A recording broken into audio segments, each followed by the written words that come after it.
ஓகேங்க.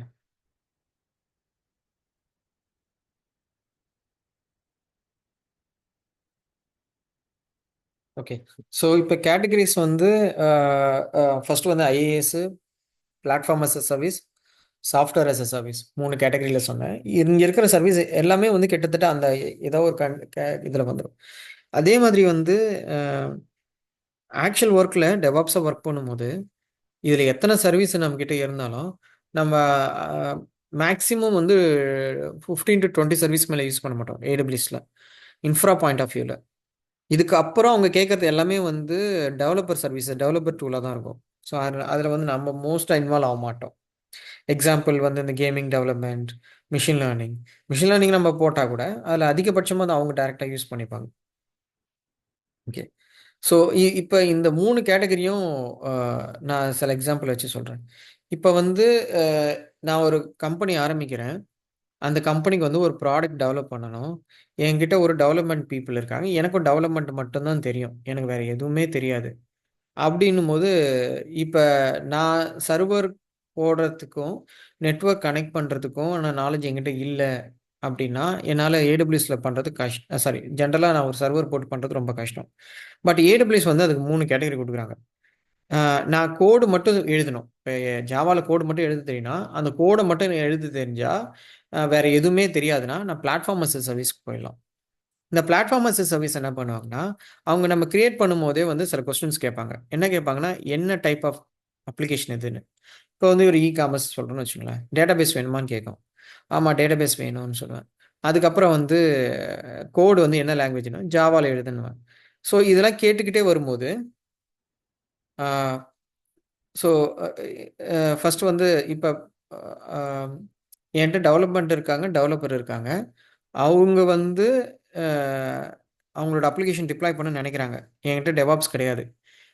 Server manage பண்றதுக்கு யாரும் கிடையாது அப்டின்னா, நான் வந்து பிளாட்ஃபார்ம் அஸ் எ சர்வீஸ சூஸ் பண்ணலாம். இந்த பிளாட்ஃபார்ம் அஸ் எ சர்வீஸ்ல சூஸ் பண்ணும்போது என்ன பண்ணும்னா, நம்ம போர்ட்டல்ல போயிட்டு ஒரு நான் வந்து டிப்ளாய் பண்ண போறேன் அப்டின்னா, இங்க வந்து பிளாட்ஃபார்ம் அஸ் எ சர்வீஸ்க்கும் 2, 3 டூல் இருக்கு. அத கிளிக் பண்ண உடனே அது ஃபர்ஸ்ட்டு என்ன கேட்கும்னா, உங்களுக்கு என்ன டைப் ஆஃப் அப்ளிகேஷன் கேட்கும். ஸோ நான் ஃபார் எக்ஸாம்பிள் காமர்ஸ் சொல்றேன்னு வச்சுக்கங்களேன். அதுக்கடுத்து என்ன கேட்கும்னா, டேட்டாபேஸ் இருக்குதான்னு கேட்கும். ஆமா டேட்டாபேஸ் இருக்குன்றத 2வதா சொல்லும். அதுக்கப்புறம் என்ன சொல்லும்னா, உங்களோட கோட் பேஸ் என்ன லாங்குவேஜ் கேட்கணும். ஜாவான்னு சொல்லுவேன். அதுக்கப்புறம் ஒரு சின்ன URL மாரி லிங்க் மாரி அனுப்பும். அதுல வந்து உங்க கோட அப்லோட் பண்ண சொல்லும். நீங்க கோட் அப்லோட் பண்ணதுக்கப்புறம் அதுவே கேட்கும். எத்தன பேர் யூஸ் பண்ண போறாங்க? ஸ்கேலபிலிட்டி வேணுமா? ஸ்கேலபிலிட்டினா ஆட்டோமேட்டிக்கா எக்ஸ்பேண்ட் பண்ணணுமா? அப்படின்லாம் 2, 3 கேள்வி கேட்கும். இதெல்லாம் கேட்டதுக்கப்புறம் நீங்க ஓகே குடுத்த உடனே என்ன பண்ணும், ஆட்டோமேட்டிக்கா அந்த கோட ஒரு சர்வரா அத லான்ச் பண்ணிடும். லான்ச் பண்ணிட்டு உங்கள்ட்ட URL குடுத்துரும். அந்த URL வந்து நீங்க யூஸ் பண்ணிக்க வேண்டியது தான். எப்பப்போ வந்து புது கோடு வருதோ, அந்த கோட வந்து திரும்பி அப்லோட் பண்ணிக்கணும். மத்ததெல்லாம் பேக் எண்ட்ல வந்து சர்வரோட இஷ்யூவு, ஸ்கேலபிலிட்டி லோட் ஏற ஏற ஆட்டோமேட்டிக்கா ஸ்கேல் பண்றது, இது எல்லாத்தையுமே அதுவே பார்த்துக்கும். நீங்க எதுவும் பண்ண தேவையில்ல. எல்லாமே வந்து அந்த பிளாட்ஃபார்ம் அஸ் எ சர்வீஸே பார்த்துக்கும். இதுல ட்ராபேக் என்னன்னா, அந்த பிளாட்ஃபார்ம் அஸ் எ சர்வீஸ்க்கு வந்து நம்மளுக்கு கண்ட்ரோல் வந்து ரொம்ப கம்மியா தான் இருக்கும். ஃபார் எக்ஸாம்பிள் இப்ப ஜாவாக்கு வந்து சில மெமரி பாராமீட்டர் டியூன் பண்ணணும்னா, இவங்க ப்ரொவிஷன்ஸ் குடுத்துருப்பாங்க. சில சூழ்நிலை, சில பாராமீட்டர்ஸ் வந்து பியாண்ட் யுவர் ஸ்கோப். நம்ப நெறைய ரொம்ப கஷ்டமா பண்ணணும்னா, அதுக்கு வந்து இதுக்கு அலோவ்ட் இருக்கா பிளாட்ஃபார்ம் அஸ் எ சர்வீஸ்ல. அதே மாதிரி இப்ப சூழ்நிலை வந்து இப்ப அலோவ் பண்ணிட்டாங்க. SSH பண்ணி சர்வர்குள்ள போய் பார்க்கலாம். பட் அந்த சர்வர் எதுவுமே வந்து நிரந்தரமான சர்வர் கிடையாது. அது வந்து கிட்டத்தட்ட பேக் எண்ட்ல வந்து ஒரு சர்வர்லெஸ் ஆர்க்கிடெக்சர் தான். நீங்க யூஸ் பண்ணினே இருப்பீங்க. திடீர்னு சர்வர் ஒரு இஷ்யூ ஆச்சுன்னா, திரும்பி ட்ரபிள் ஷூட்லாம் அது பண்ணாது. டெலீட் பண்ணிட்டு புதுசா ரீகிரியேட் பண்ணிக்கும். ஸோ டெம்பரரியா ஒரு சர்வர்ல ஏதோ சேஞ்சஸ் பண்றீங்கன்னா, அது இருக்காது. பெர்சிஸ்ட் ஆவாது. ஸோ இதெல்லாம் ஒரு ட்ராபேக்கு. பட் அ நான் முன்னாடி சொன்ன சூழ்நிலையில தான். எனக்கு பார்த்துக்க ஆள் இல்ல. எனக்கு மேனேஜ் பண்ண இது வேணும்னா, இது ஒரு இதுதான். இப்ப நீங்க இது ஒரு புது சர்வீஸ் கிடையாது. ஷேர்டு ஹோஸ்டிங் சொல்லிட்டு 10 இயர்ஸா வந்து நம்மகிட்ட இருக்கு. நம்ம நெறைய பிராண்ட் குடுக்குறாங்க. பட் AWS இந்த இன்ட்ரோடியூஸ் பண்ணி அத பிளாட்ஃபார்ம் அஸ் எ சர்வீஸ் சொல்லிருவாங்க. இந்த பிளாட்ஃபார்ம் அஸ் எ சர்வீஸ்ல வந்து நீங்க நெறைய சர்வீஸ சூஸ் பண்ணலாம். ஃபார் எக்ஸாம்பிள் நான் முன்னாடி சொன்னது தான். எல்லா லாங்குவேஜ்க்கும் சப்போர்ட் பண்ணுமானா, அது ஒரு 7, 8 லாங்குவேஜ் குடுத்துருக்காங்க. சப்போர்ட் பண்ணும். இந்த கஸ்டம் டியூனிங் கிடையாதுன்றது சொன்னேன். 2வது வந்து எனக்கு வந்து ஒரு குறிப்பிட்ட வெர்ஷன் ஆஃப் இப்ப ஜாவாவ வந்து நீங்க ஹோஸ்ட் பண்ணணும்னா, ஜாவா சர்வ்லெட் வேணும். எக்ஸாம்பிள் வந்து ஜேபாஸோ, வெப்ஸ்பியரோ இல்ல டாம் கேட்டோ அதுமாரி வேணும்ல. இப்ப எனக்கு டாம் கேட் கண்டிப்பா அதுதான் வேணும்னு சொன்னீங்கன்னா, அதில பிளாட்ஃபார்ம் அஸ் எ சர்வீஸ்ல அது வராது. அவன் ஒண்ணு குடுப்பான், அத எடுத்துப்பீங்க. அதேமாரி டேட்டாபேஸ்ல வந்து எனக்கு குறிப்பிட்ட ஆர்க்கல்ல இந்த வெர்ஷன் பர்ட்டிகுலரா வேணும், இந்த லைசென்ஸ் வச்சு வேணும்னா, அதெல்லாம் அதில வராது. பிளாட்ஃபார்ம் அஸ் எ சர்வீஸ்ல வராது. இது வந்து ஒரு டிராபேக். இது வந்து பிளாட்ஃபார்ம் அஸ் எ சர்வீஸ். 2வது வந்து software as a service. Software as a service வந்து நீங்க பார்த்தீங்கன்னா, ஆ இப்ப வந்து எனக்கு ஒரு ப்ராடக்ட்டு. அந்த ப்ராடக்ட்டுக்கு வந்து ஆ ஆரக்கிள் 3.2 எனக்கு கரெக்ட்டா ஆரக்கிள் வெர்ஷன் இப்ப என்னன்னு தெரியல. 10 சீரிஸ் 11 14 சீரிஸ் வந்திருக்கும்னு நெனைக்கிறேன். 14 டாட் சம் வெர்ஷன் வேணும் அப்படின்னு பர்ட்டிகுலர் வெர்ஷன் வேணும்னு நீங்க போனீங்கன்னா, அதுல ஆரக்கிள்ல ஒர்க் ஆவாது. ஏன்னா, ஆரக்கிள் அ AWS பொறுத்தவரைக்கும், அந்த குறிப்பிட்ட வெர்ஷன் வந்து நீங்க பிளாட்ஃபார்ம் அஸ் எ சர்வீஸ்ல சூஸ் பண்ண முடியாது. ஸோ, அதுக்கு நம்ம போறது வந்து தான் SaaS, software as a service. இந்த சாஃப்ட்வேர் அஸ் எ சர்வீஸ்ல பார்த்தீங்கன்னா, ஆ சாஃப்ட்வேருக்கு வந்து மல்டிபிள் வெர்ஷன்ஸ் குடுத்துருவாங்க. அந்த மல்டிபிள் வெர்ஷன்லயும் ஆ ஒவ்வொரு வெர்ஷனுக்கும் லைசென்ஸ் நீங்க யூஸ் பண்ணிக்கலாம். ஃபார் எக்ஸாம்பிள் ஆரக்கிள் வந்து நீங்க லோக்கல்ல யூஸ் பண்றீங்கன்னு வச்சுக்கங்களேன். அப்ப வந்து உங்களுக்கு லைசென்ஸ் வாங்கியிருப்பீங்க. இப்ப நீங்க கிளவுடுக்கு போம்போது, அதே லைசென்ஸ யூஸ் பண்ணணும்னு நெனச்சீங்கன்னா, அதுல யூஸ் பண்ண முடியாது. ஆ சாரி பிளாட்ஃபார்ம் அஸ் சர்வீஸ்ல யூஸ் பண்ண முடியாது. பட் சாஸ்ல போனீங்கன்னா, அந்த லைசென்ஸ வந்து நீங்க ரீயூஸ் பண்ணிக்கலாம். ஸோ இதெல்லாம் ப்ளஸ்ஸு. அதேமாரி வந்து அத வந்து நீங்க அ மைக்ரேட் பண்ணணும்னு நெனைக்கிறீங்களாலோ, இல்ல வந்து அதில ஏதாவது நீங்க கஸ்டம்ஸ் பண்ணணும்னு நெனைக்கிறீங்களாவோ, அ லைசென்ஸ வந்து ரினியூ பண்ணணும். இது எல்லாமே அது ஈஸி இதுல. மத்த சர்வீசஸ்ல வந்து அது மாரி பண்ண முடியாது. ஸோ இதெல்லாம் ஒரு plus.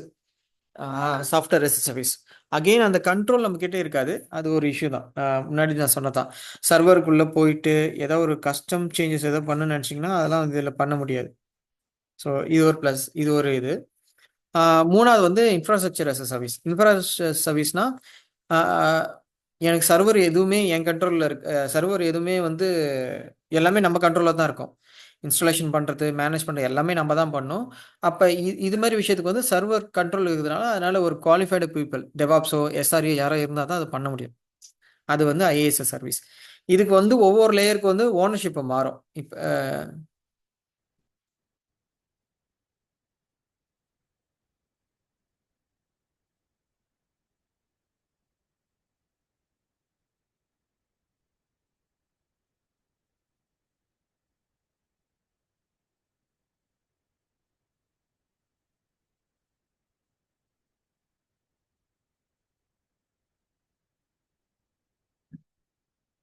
Ownership, cloud model yeah!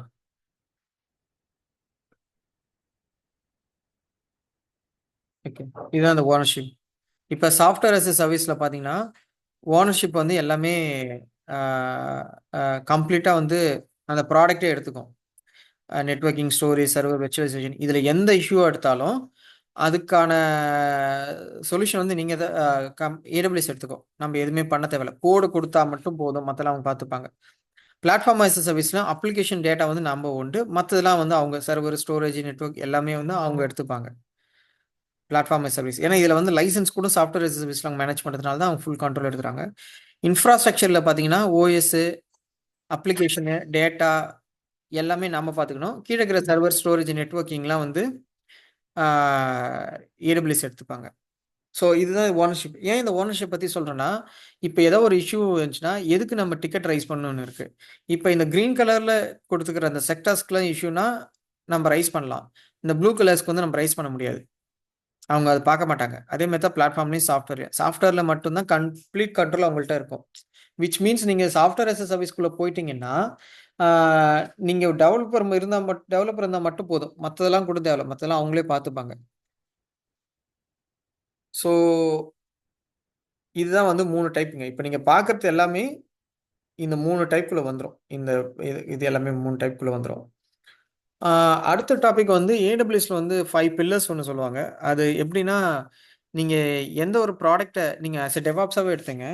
டெவாப்ஸாவே வந்து நீங்க எந்த ஒரு ப்ராடக்ட் லான்ச் பண்ணணும்னு நீங்க விருப்பப்பட்டாலும், சில சில வந்து சில மெட்ரிக்ஸ் இருக்கு. மெட்ரிக்ஸ் சொல்ல முடியாது. சில குவாலிட்டீஸ் பேஸ் பண்ணி தான் அந்த சர்வீஸ வந்து நீங்க பண்ணுவீங்க. ஃபார் எக்ஸாம்பிள் வந்து எல்லாரும் கேட்கறது வந்து என்னன்னா, ஹை அவைலபிலிட்டி கேட்பாங்க, செக்யூரிட்டி கேட்பாங்க. ரெசிலியன்ஸ் கேட்பாங்க, எலாஸ்டிசிட்டி கேட்பாங்க. இதெல்லாம் வந்து ஒரு ப்ராடக்ட் லான்ச் பண்ணும்போது அவங்க குடுக்குற ஒரு நீடு. இப்ப எனக்கு ஒரு ப்ராடக்ட்டு என்ட்ட இப்ப வந்து ஒரு கஸ்டமர் வந்து என்ட்ட கேட்குறாங்க. எனக்கு ஒரு ப்ராடக்ட் வேணும். அந்த ப்ராடக்ட் வந்து என்னால இவ்ளோ பட்ஜெட் இருக்குதுன்னு சொல்லுவாங்க. ஒரு ஒரு $1000 பட்ஜெட் இருக்கு ஒரு மந்த் ரன் பண்றதுக்குன்னா, இப்ப அந்த சூழ்நிலை வந்து நம்ம கேட்கலாம். $1000 தான் இருக்கு. உங்களுக்கு செக்யூரிட்டி கன்சர்னா? இல்ல வந்து அவைலபிலிட்டி கன்சர்னா? இல்ல எலாஸ்டிசிட்டி கன்சர்னா? அது மாரி கேட்டுக்கலாம். இப்ப செக்யூரிட்டி கன்சர்ன் சொல்ட்டாங்கன்னா, இப்ப வந்து பிளாட்ஃபார்ம் அஸ் எ சர்வீஸ் போறதுக்கு கொஞ்சம் டவுட்டு. நம்ம சாஃப்ட்வேர் ஐ மீன் இன்ஃப்ராஸ்ட்ரக்சர்ல போயிடணும். நெட்வொர்க்குக்கு வந்து லோட் பேலன்சர் போணும். ஃபயர்வால் இம்ப்ளிமெண்ட் பண்ணணும். இதெல்லாம் அந்த காஸ்ட்குள்ள இன்க்ளூட் ஆகணும்.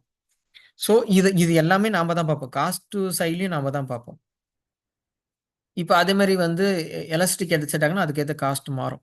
ஸோ இது மாரி சில மெட்ரிக்ஸு நம்மளோட நாலேட்ஜ் மேட்ச் பண்ணி நம்ம சர்வீஸ வந்து கிரியேட் பண்ணி குடுப்போம் கஸ்டமர்ஸ்க்கு. அது என்னன்றத நம்ம போக போக பார்ப்போம். ஸோ இது இந்த ஸ்டார்ட்டிங் ஸ்டேஜ்ல சொன்னா அது கன்ஃப்யூஷனா இருக்கும். போக போக அது பார்க்கலாம். ஸோ AWSஅ பொறுத்தவரைக்கும் அ இதுல எல்லா சர்வீஸ்க்கும் பேசிக் வந்து நெட்வொர்க்கிங் தான். AWSக்கு பேசிக் வந்து நெட்வொர்க்கிங். இந்த நெட்வொர்க்கிங்ன்றது என்னன்னா, அ அ இதுக்கு முன்னாடி AWS ஃபர்ஸ்ட் இன்ட்ரோடியூஸ் பண்ணும்போது, இதோட கம்யூனிகேஷன் நெட்வொர்க்கிங் கம்யூனிகேஷன்ஸ வந்து ஐசோலேட்டடா இல்ல. எல்லாம் கம்பைனா இருந்துச்சு. அதாவது வந்து நீங்க ஒரு சர்வர் கிரியேட் பண்ணீங்கன்னா, அந்த ஒரு சர்வருக்கு ஒரு பப்ளிக் ஐபி குடுத்துருவாங்க. அது வந்து இப்ப ரீஜன் வந்து யுஎஸ் ஈஸ்ட் சொன்னாங்க. யுஎஸ் ஈஸ்ட்ல வந்து ஏதாவது ஒரு டேட்டா சென்டர்ல ஒரு இடத்துல இருக்கும். அதுக்கப்புறம் இது வெப் கிரியேட் பண்ணுங்க. டிபி கிரியேட் பண்ணீங்கன்னா, அதே மாரி அந்த ரீஜன் வேற ஒரு இடத்துல இது ஒண்ணு கிரியேட் பண்ணும். இது ஒவ்வொன்னும் ஒவ்வொரு இடத்துல கிரியேட் பண்ணி வைக்கும்.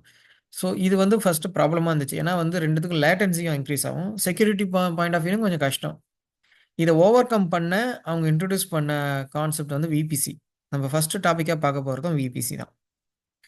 ஆ நான் இன்னைக்கு ஜஸ்ட் விபிசினா என்னன்னு சொல்லிர்றேன். நம்ம அடுத்த கிளாஸ் நாளைக்கு வந்து விபிசிக்குள்ள டீப்பரா போலாங்க. ஆ விபிசிக்கு வந்து பேசிக் ரெக்யர்மென்ட் ஃபர்ஸ்ட்டு அ ஐபி அட்ரஸ் பத்தின அண்டர்ஸ்டாண்டிங் இருக்கணும். அது நான் சொல்லிர்றேன். ஐபி அட்ரஸ் என்ன? ஆ அதுல எத்தன கேட்டகரிஸ் இருக்கு? அது மாரி அண்டர்ஸ்டாண்டிங் இருக்கும். அது சப்போஸ் இல்லாட்டி நாளைக்கு நான் உங்களுக்கு கவர் பண்றேன். ஆ ஃபர்ஸ்ட்டு வந்து அ விபிசின்னா என்னன்னா, ஒரு ஐசோலேட்டட் நெட்வொர்க்க வந்து அ ஒரு ப்ராடக்ட்டுக்கு தனியா குடுக்குறது. இப்ப விபிசிய வந்து இப்படி சொல்லலாம்.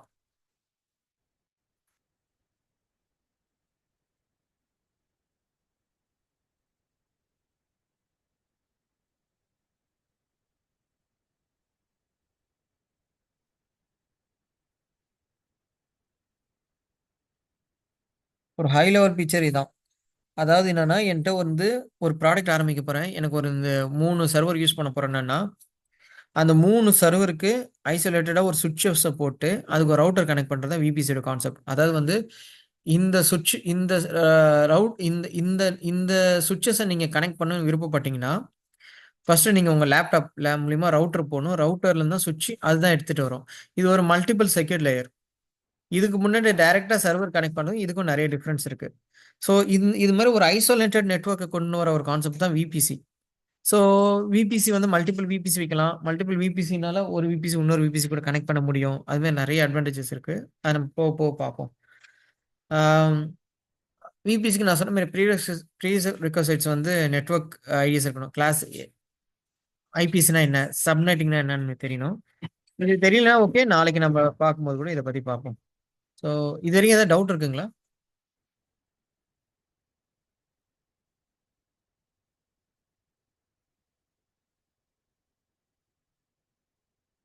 இல்லன்னு நெனைக்கிறேன். சரிங்க. No issues. ஸோ நாளைக்கிலருந்து விபிசி கிரியேட் நாளைக்கு என்ன பண்ணுவோம்னா, VPC high level VPC concept. ஆ அதுக்கப்புறம் வந்து அ விபிசி கிரியேட் பண்றது. ஆ அதுல இருக்கிற சப்நெட்டிங் அதெல்லாம் எல்லாத்தையும் பார்ப்போம். அதுக்கப்புறம் ஒரு சர்வர் போட்டும் பார்ப்போம். நான் முடிஞ்சா இதுக்கு வந்து பேரலலா வந்து Terraform வந்து பார்க்கலான்னு நினைக்கிறேன். பட் ஆனா அது கன்ஃப்யூஷனா இருந்தா நம்ம விட்டுருவோம். சும்மா ட்ரை பண்ணி பார்ப்போம். அது நாளைக்கு பார்க்க முடியுமான்னு தெரியல. அடுத்த கிளாஸ்ல பார்ப்போம். அது க கன்ஃப்யூஷனா இருந்தா ஸ்டாப் பண்ணி அது பேரலலா அது அப்புறமா எடுக்கலாம். கம்ப்ளீட் பண்ணி எடுத்துக்கலாம். சரிங்களா? ஓகேங்க. ஸோ டவுட் இல்லன்னா நம்ம க்ளோஸ் பண்ணிப்போம். நம்ம நாளைக்கு பார்ப்போங்க. Thanks, Praveen. Thank you. No problem. Thank you, Praveen. No problem.